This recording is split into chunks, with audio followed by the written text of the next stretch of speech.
we say to America is be true to what you said on paper.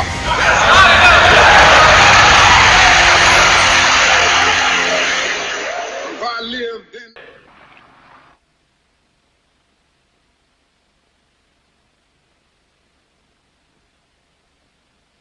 you basically knowing my ideology, and basically you knowing me knowing yours, you can support some of our programs. Is that what you're saying? Why not? And you believe in programs like the Breakfast for Children program and free health clinics? Right on, brothers? We believe they're good things. Uh-huh. As a focal point to organize their mothers and fathers. Uh-huh. Peace. Mm-hmm. There's no educational program here? That's come out of the social action thing. You know, you set that up, bro. I mean, we can't put everything on one piece of paper. What about this bank? Credit union? Mm-hmm. Credit union. Credit union, my brother. Is a bank. Are you hip to credit unions? It is a bank. Yeah, you go and borrow money? Yeah, it's a bank. It's a bank. Owned by the people. Run for the people. And by the people. What will money be given out to people for? Well, the people would decide that. You want to buy, you know, whatever, you know, the people in the community decide. You need some living room furniture, maybe? You need a car, maybe? See, the thing is with me, you dig, I need to know some more about it. I wish you had some more literature about the educational thing here. Because, you dig, as far as we're concerned in the struggle, the way we look at struggle is that this depends on the educational thing, you dig. Because this depends on the education. Well, the whole thing. No, but in the end, this does. You can form this with no education.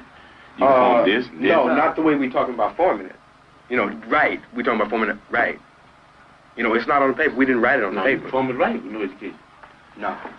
Let me give you an example. Jomo Kenyatta formed the excellent revolution with no education. And on the end thing, Jomo told the motherfucker, I said, well, you know, you can educate, hate the enemy, but I'm your brother. I'll help you lead the revolution. Now I'm going to oppress you. Another example, Papa Doc in Haiti. Papa Doc in Haiti hated everything white. Man, you couldn't put this white paper in front of Papa Doc's face. But he moved all the white people out and he took over and be oppressed. He did, because of no education. And the people that had been educated, they just said that we don't hate the motherfucking white people, we hate the oppressor, whether he be white, black, brown, or yellow. So we got to know the educational program to find out what it's going to be in the finale. A lot of people, Jomo Kenyatta is called never a revolutionary, but an ex-revolutionary. So is Papa Doc. They brought on a successful revolution. That thing in the Mamas was a bitch. Bantu freedom fighters, all that kind of action. But what we're saying is that it's the end. That you don't judge Castro now. You can't do it. Nobody in this room could judge whether Castro's going to be a revolutionary or not. You know what I mean? We're talking about things, you know what I mean, with China, the People's Republic, and even at the stage they're in now, talking about even going on further into a communistic state. That's what we're talking about. Those are revolutionary. So we got to understand here the educational program that you have to be able to figure out whether it will go on the right lines where the people will end up in a situation where they can be able to really control themselves. You understand what I'm saying?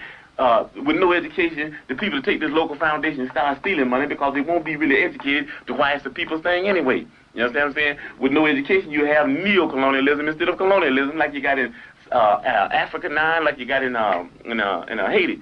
So what we're talking about is there has to be an educational program. That's very important. As a matter of fact, it's so important for us that a person has to go through 6 weeks of our political education before he can consider himself a member of the party, able to even run down ideology for the party.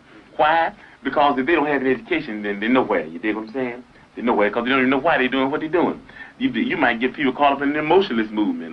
You understand me? You might get them caught up in because they're poor and they want something. And then if they're not educated, they want more. And before you know it, they'll be capitalists. And before you know it, we have Negro imperialists. Yeah, but you see, brother, the reason we don't do a lot of talking because what you say is foregone conclusion with us. Yeah, well, see, brother, the reason I do a lot of talking is because there's no foregone conclusion with me.